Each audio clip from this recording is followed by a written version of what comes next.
And Your Honor, the state, in addition to the sentence we are asking that the court to impose, we would also be asking the court to require or to forfeit, have defendant forfeit all of the property that has been seized and that is currently being held. And we are back, and we are back.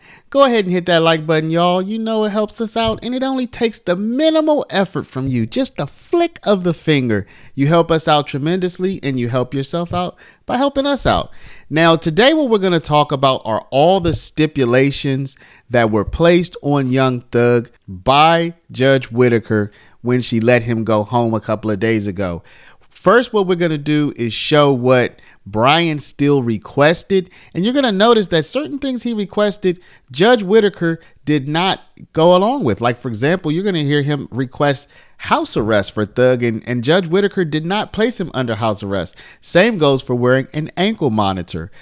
And you're also going to hear how Judge Whitaker maybe kind of limiting Thug's ability to perform, his ability to even make money by putting limits on maybe his First Amendment right to freedom of expression. So I really want y'all to get into that in the comments and let me know. We're going to show what she says, and we're also going to show a reaction from another channel that's really, really popular. And finally, we're going to get, at the end, we're going to get into DA Love trying to take Young Thug's property. We have some idea what they may have seized. We don't know exactly, but at the end of this video, we're going to go over what we could find and try to deduce what they may have of Young Thugs. And you're going to see what DA Love and Fonnie Willis are trying to take from him. So thanks for watching. Again, don't forget, y'all, go to careerparalegal.com if you want to earn your paralegal certificate. If you want to get started working in the legal field, we can help you. We've been doing this for over 20 years. This is a nationally recognized paralegal certificate program with an internship placement. We will place you in either an in-person or virtual internship. Go to careerparalegal.com and put your information in now. And without further ado, y'all, let's go ahead and get into the video. Don't forget to comment, like, and subscribe. Let's get into it. And it's wrong of the district attorney in Fulton County to do that. If they offer probation, then he's not a 45 to serve 25 years in custody type of person. And he's certainly not the person that the state has stated in front of the court. What we're asking, Your Honor, on count one, which is the RICO count, to accept the nolo contendere plea. Please sentence Mr. Williams to 20 years to serve 5 years in prison commuted to time served. Mr. Williams has served, as I said, 22.5 years. On count 56, Your Honor, that's the leadership of a gang, nolo plea, 20 years to serve 5 years commuted to time served, consecutive to all other counts. On count 57, which is a gang count, Your Honor, not a leader, guilty plea, 20 years to serve 5 years commuted to time served, concurrent with count one. With regard to count 58, which is possession of, I believe it is marijuana with intent to distribute, 10-year sentence on probation, concurrent with count one. On count 59, which is violation of Georgia Controlled Substance Act, possession of codeine with intent to distribute, 5 years on probation, concurrent with count one. On count 59, Your Honor, which is violation of Georgia Controlled Substance Act, possession of cocaine, 3 years on probation, concurrent with count one. Count 61, 5 years of probation. It's a firearm count, consecutive to the other counts, consecutive to before count 56.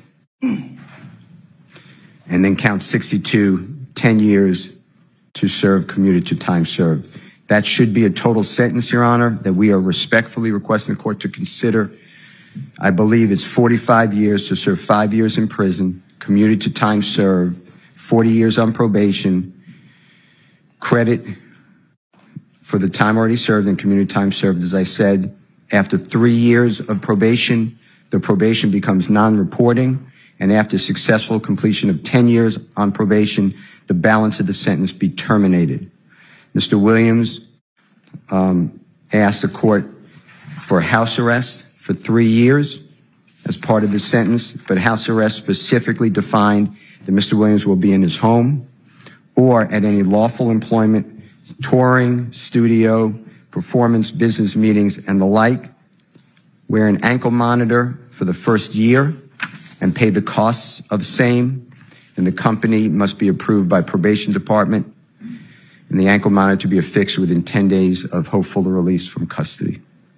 Mr. Williams cannot possess a firearm, but he can be around licensed security who are armed or other persons who are lawfully carrying a firearm with a license. And that would be knowingly for Mr. Williams. Mr. Williams can transfer probation outside the state of Georgia. He has residences in the state of California. He has studios in the state of California. Mr. Williams be allowed to travel throughout our country and the world for lawful work-related industries. Mr. Williams wants to perform. He's going to do this anyway, Your Honor, but we made it part of the sentence. At least one concert each year at a venue, if they'll have him holding 10,000 people, if that is workable for the venue and Mr. Williams' management, and he is going to donate all of the profits that he makes to a 501c3 charity. Mr. Williams wants to pledge $100,000 for the next 3 years to the Fulton County Sheriff's Office if they will hold an illegal firearm buyback to buy back firearms that are not supposed to be on our streets. Mr. Williams does not wish to go near the Cleveland Avenue area, not to insult that area at all, but it is just not a good idea under this circumstance. And he can drive on the highway, but otherwise not come within 1 mile of the area that we call Cleveland Avenue, and we can give the exact dimensions of that area. Mr. Williams must perform 100 hours of community service per year for the next 3 years as designated by probation department. Mr. Williams can associate, and this was agreed to previously, with people who are convicted felon or alleged gang members solely for lawful purpose of making music. All right, I see Ms. Love shaking her head, and I think it's fair to establish that until the entirety of the negotiations were agreed to, it was all up in the air. Sure. That may have been something y'all had already hammered out, but it wasn't. It's not anything they're bound to. Absolutely. Fair. Okay. I agree with that. Mr. Williams can have no contact with any of the supposed victims, and there was an Exhibit A attached to the state's proposed plea agreement, negotiated plea agreement that was sent to you, so we adopt that Exhibit A, but we can give it to the court if you need those names. And Mr. Williams have no contact with any of the co-defendants in this indictment, with the exception of Mr. Quantavious Greer, that is his biological brother, as well as Mr. Sergio Kitchens. He's a phenomenal artist. He goes performer known as Gunna, G-U-N-N-A.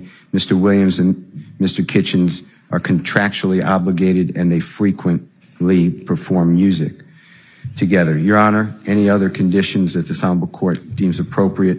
I want to thank the court for all your time. Always, I want to thank Ms. Percival for everything she has done. I want to thank Mr. Williams for allowing me to stand with him. I really never thought we would be here, but this is his decision. Well, I appreciate it. And I appreciate that you do realize how much of an impact you have on people. I mean, it's past your neighborhood. It's worldwide, especially young people. And having come up from where you came up from and living in and around that, you know that gangs are damaging to our community. And it may be that a whole lot of rap music and the rap industry is, I mean, honestly, it sounds like a modern day version of kind of WWE wrestling that used to be on television, where people would just get up and posture and act like they hated each other. And it may be that that's a lot of what is going on in the music industry with rap. But whether it is fake or not, it has tremendous impact on kids and young people who think, this is cool, this is what I want to do. Look at him, he's a millionaire. I can do that by being, you know, a gangster in the streets. And that's not true. What you're likely to have happen to you if you're a gangster in the streets is you get shot, you get killed, or you get thrown in prison. And those are, you know, by far the most likely outcomes. And, you know, you've been in here watching the trial, and you've seen the pictures of Mr. Ryan posing with a gun as big as he is at 15 years old and going out and shooting and killing another teenager. And that's what gangs do, and that's unfortunately a lot of what rap music does. And if you are a modern day John Lennon, you know, I mean, he might have rapped too in this day and age. I don't know, but I know you're talented, and even if you choose to continue to rap, you need to try to use your influence to let kids know that that is not the way to go, and that there are ways out of poverty besides hooking up with the powerful guy at the end of the street selling drugs.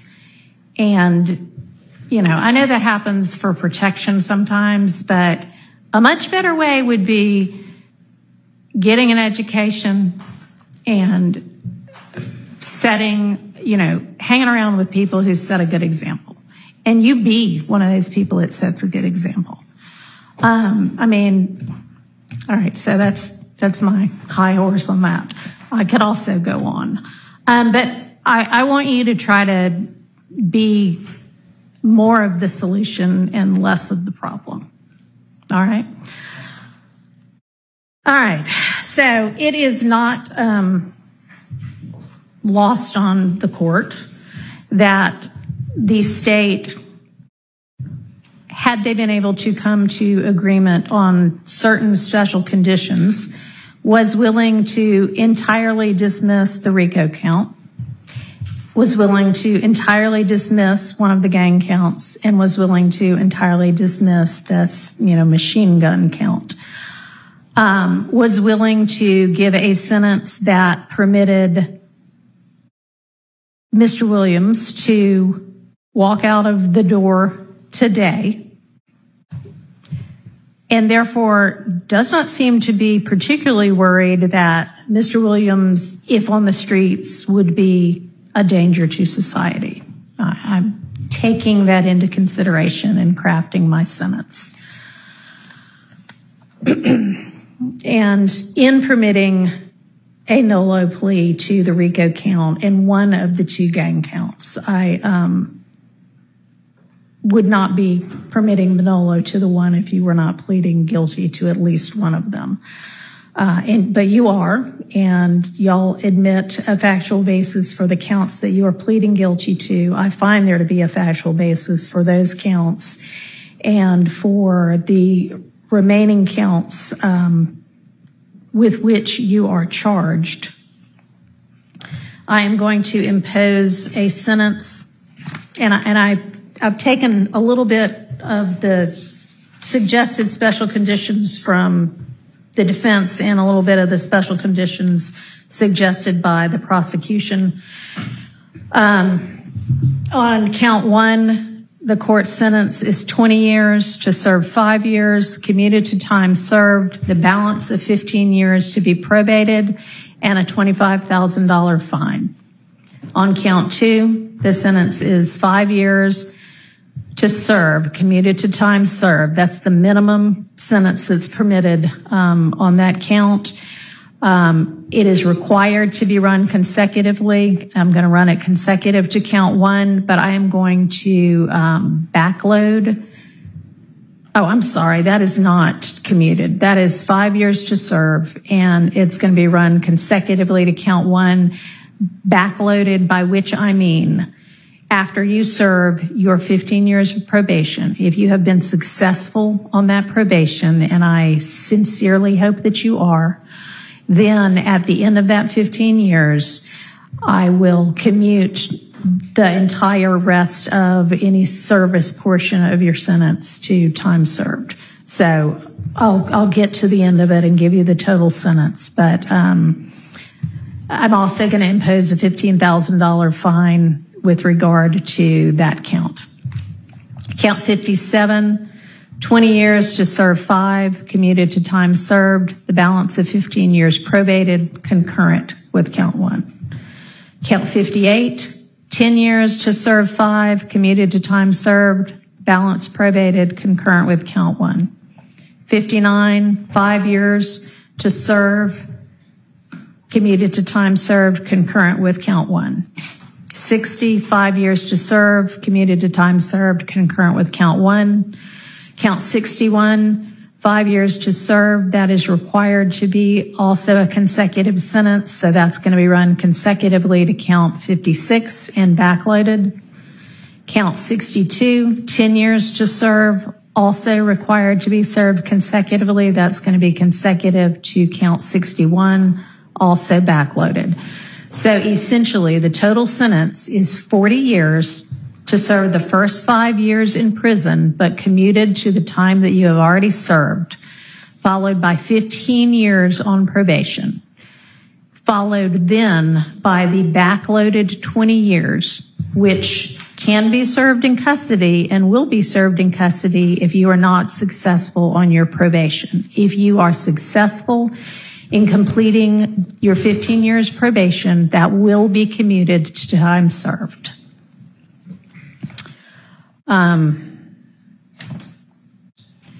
You are to remain on reporting status for the first half of your probation, active reporting for the first 7.5 years of your probation, and that is pursuant to OCGA 17-10-1, subsection 2, A2A.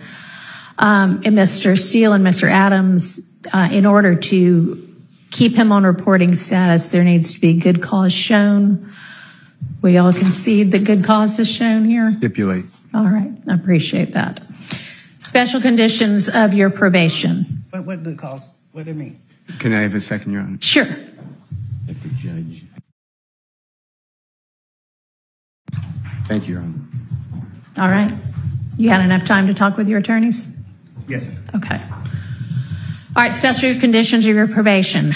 After 48 hours from your release, you are to stay away from the metro Atlanta area, and that's defined by the U.S. Census Bureau. It may change, but you can look that up anytime to figure out what that is. For the first 10 years of your probation, subject to the following exceptions, you are permitted to be in the metro Atlanta area to attend any wedding, funeral, or graduation from high school, college, or graduate school of any of your immediate family members. And immediate family members is defined the same way that you all were contemplating it when you were negotiating. You can get here up to 24 hours prior to any such event, and you need to leave within 48 hours after any such event. In addition, during each year of your probation, I'm going to require that you come to the metro Atlanta area and make a live anti-gang and anti-gun violence presentation 4 times a year, each year of your probation, at a grade school, a middle school, a boys or girls club, anything like that, that type of group. And if you want to, that presentation can include a benefit concert, and these presentations may count towards your required community service hours, which I'm going to impose, that during each year of your probation, you perform 100 hours of community service. You are, and this is required by the fact that there's a gang conviction. You shall not knowingly have contact of any kind or character with any other member or associate of any criminal street gang. Exception to that, if your brother is a member of any street gang, I hope you talk him into getting out of it. Quantavious Greer, and then also Sergio Kitchens, as long as you are contractually obligated to him. That is going to include anybody who is named in this indictment, except as absolutely necessary to conduct the lawful business of your musical career, and to any extent that the state is not agreeing to the exception for Mr. Kitchens. In the event that that part is not enforceable because it is only a portion of a special condition, going to provide that that be severable from the rest of this, and I'll put some case cites in the Senate sheet for that.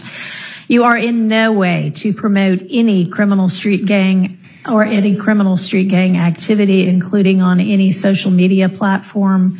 You are not to utilize any hand signs, terminology, or language that promotes any criminal street gang. You are not to participate in any criminal street gang activity. Let's hear that one again. You are in no way to promote any criminal street gang or any criminal street gang activity, including on any social media platform. You are not to utilize any hand signs, terminology, or language that promotes any criminal street gang. You are not to participate in any criminal street gang activity. So this really does mean that Thug may not be able to perform some of his most popular songs, at least not the parts where he may be considered promoting gang activity. Here is what the popular legal program, The Lawyer You Know, had to say about that as they were commenting on comments made by Young Thug's father. I feel like here that he's not allowed to be in Metro. I'm totally against that because this is where he's from, you know, and to have a district attorney take that away from him that isn't a resident from here. She's from another state. You know, and to see her take a man away from where he's from to have to go live somewhere else, that's offensive to me. I'm really offended by it. Can you talk about? Oh, sorry, I thought you were done. I was just saying, can you talk about your bond through music? And part of his conditions is that he can still make music, still do some performances. I know you said you were hoping to get back to that with him. Yeah, we're gonna get back to work. You know what I'm saying? You know, we're YSL loaded. I'm YSL loaded. You know, and in order for us to get back to our normal life, we're going to have to put in some more work. We're going to have to put in a lot of work. What are your thoughts about restricting like what somebody can sing about or write about, you know, if they were an author or poetry or whatever, limiting what they can talk about and criminalizing that kind of with this RICO stuff? What are your thoughts on that? Because it's a little bit strange to me. It doesn't feel right. I've got no problem with a restriction that is related to the crime. And there is no doubt that that restriction is related to the criminal activity. All right. So let's talk about that first. It is related to the criminal activity. So I've got no problem with that. I mean, there are times, and I know that people don't have a problem with that. People can't use computers if they use computers to commit their crime. Sure. Okay.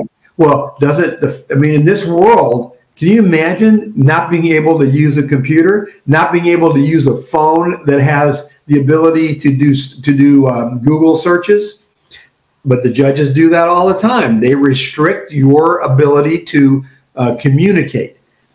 So it is, as long as it's related to the crime, and again, I don't have any problem with a restriction that's related to the crime. And I guess that makes sense, right? I mean, your rights are restricted, period. If you're convicted of a felony, they're going to restrict your rights left and right. That people that have never committed crimes, those are rights that they get to enjoy. And let's face it, he's not going to prison. I mean, make me, drink a glass of water every day. Yeah. Fine. Yeah. You can put whatever restriction you want on as long as I'm home, sleeping in my bed, eating a steak. That's fine with me. You are not to knowingly engage in any contact with any of the victims that are listed in this indictment or with any of their family members. And you may not have in your possession or with arm's reach any kind of a firearm because you're going to be a convicted felon. And that is, except I know that you have security and you need security. You can be within arm's reach of a firearm that is in the possession of either licensed law enforcement or licensed security personnel that are in your security detail or anybody that you're performing with.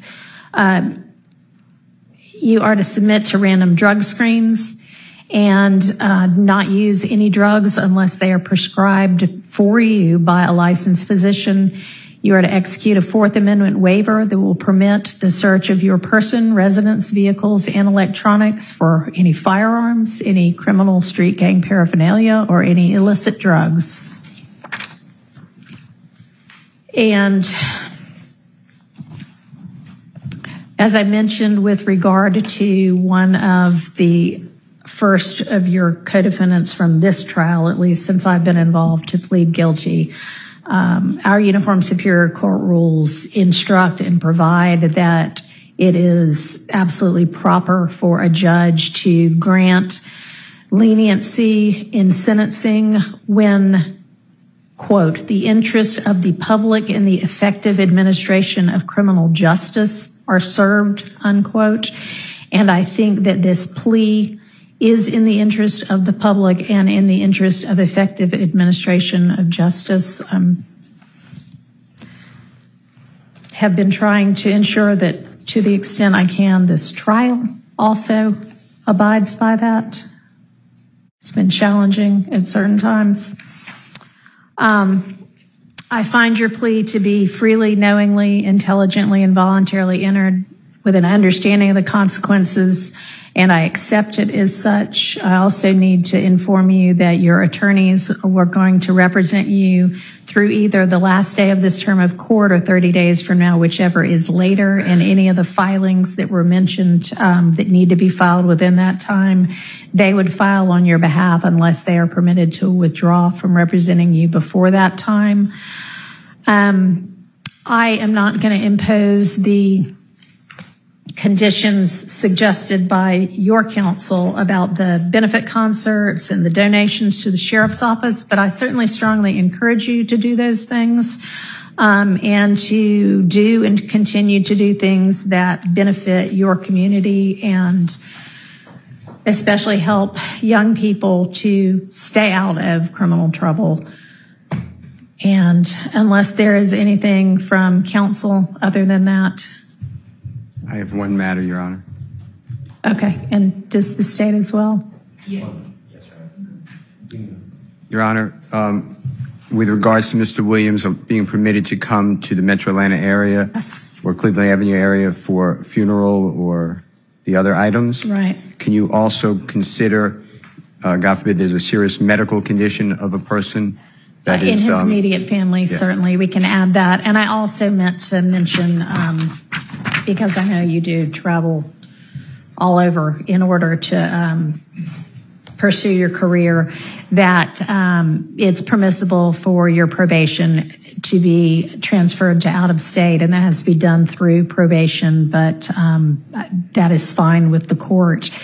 And you may also keep your, nobody's mentioned it, but keep your passport and travel out of state and internationally to the extent that you need to do that for business purposes as well. All right. Well, you can talk to your attorneys more about it, but it would be up to one of the, like the Court of Appeals, I think is where this one would go. Those are just the time periods. And Your Honor, the state, in addition to the sentence we are asking that the court to impose, we would also be asking the court to require or to have defendant forfeit all of the property that has been seized and that is currently being held, that was found or recovered or taken from his home after it was searched on May 9th. Do you have any kind of list of what that property is? I mean, I'm not familiar with what was seized. And Your Honor, we're not agreeing. Oh, I mean, I assume y'all aren't agreeing to anything. We're not agreeing to that. Present it as a negotiated plea. We're not. But we do have a list of the property items. Do you have it available right now? Yes. Actually, would the court permit us to send it electronically? Sure, that's fine. And then if that is not imposed as a condition, is it just get litigated as like any forfeiture matter? Yeah, it would be litigated later on. Yes. It's a civil separate filing in this court. It's not related to a criminal case. It's related case, but it's unrelated. Understood. And we are sending that to Your Honor. Thank you. At this time. From this document, you can see that there's a company that says that when Thug's home got raided, he had over $1 million worth of jewelry that belonged to this company. It looks like he was on a payment plan or something like that, and he had not finished paying it off. So they actually filed to recuperate that jewelry, and it does not look like, and y'all correct me, I'm not 100% on this, but it looks like they were not able to recuperate that jewelry. Days later, Brian Steele filed a motion to have Thug's property returned, including jewelry, money. Now, I have seen reports that this money may have been around $150,000. I was not able to locate any court documents that back this up, so I'm not really sure. So I'm going to call that rumor alert. Brian still does say that there was money. I just don't know how much. Vehicles, again, I've seen reports that there may have been a Porsche and other cars seized as well, but I didn't find that in any court documents. And cellular phones, papers, and other items, I could not find an itemized list. This was the most I could find about the Thug items that were seized that day. Here is a response to the motions for return of property by Fonnie Willis's office. They basically said, nope, we don't want to give you your money back. We don't want to give you your property back until the end of the criminal trial. Now, this was nearly 2 years ago that Fonnie's office filed this motion to not give the property back. Now, as we see, DA Liv and the whole office is trying to basically have Thug forfeit the money. They're trying to keep the money. They're trying to keep the property. So perhaps we'll see what happens. We'll see how it plays out. But as of now, this is the most I was able to verify. If you were able to find anything else, hit me up and let me know. But this is all I've been able to find at this moment. So thank you for watching. Don't forget to, again, you already know what I'm going to say. If you didn't like yet, go ahead and like, comment. And if you're not a subscriber, subscribe to the channel. And we'll see you in the next one.